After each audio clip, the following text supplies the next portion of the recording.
destruida. No más tierra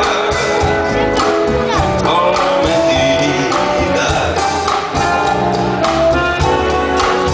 ni cadenas de pasión. Por favor,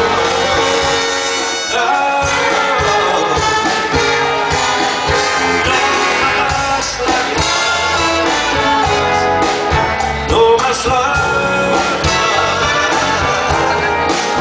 no más